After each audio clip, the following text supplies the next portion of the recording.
believe that without mitigation against bias, platforms will continue to replicate, exacerbate discrimination that is illegal under civil rights law, as well as exclude important dialogue about sensitive topics like race from occurring on the platform. For example, I was disturbed by reports that TikTok content moderation algorithm flagged words like Black or Black Lives Matter as inappropriate content. So my first question, Mr. Chu, is do you agree that platforms like TikTok should be subject to regular audits or transparency requirements to identify whether policies have a disparate impact on communities that are protected classes like race, religion, national origin, or gender? I think, Congresswoman, I think platforms should be very transparent on what they do there and disclose a lot of information.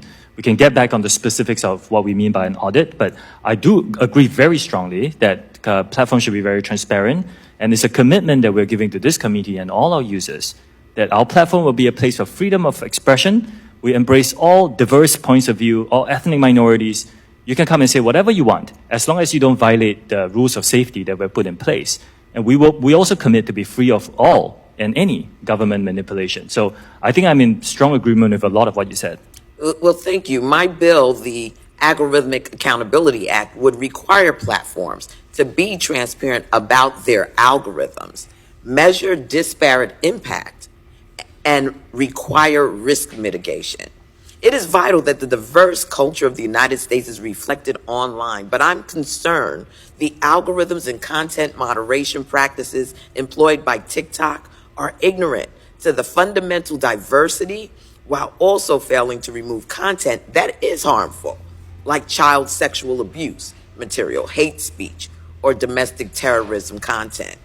My next question to you is, it's my understanding that users must be in good standing to be eligible for compensation from TikTok's Creator Fund. For example, they can't have violated community guidelines. Is this correct?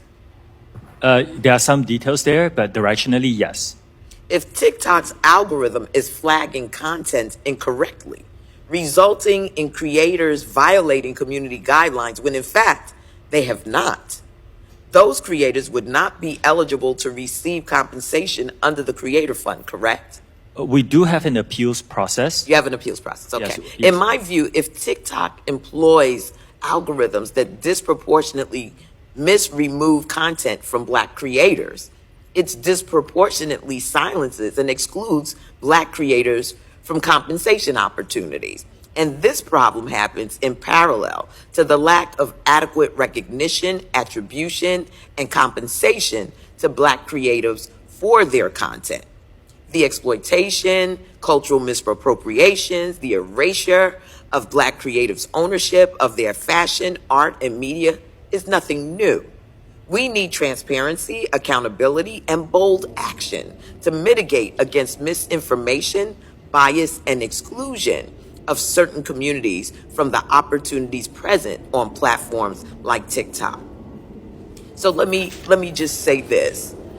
I'm concerned about transparency. I am concerned about algorithmic accountability. And I'm not clear that your organization holds those values. So I want to ask that you take a look at this because this is all part and parcel of what we're concerned about with respect to social media platforms and the misappropriation, the ways in which those algorithms can discriminate within the context of the social media platform.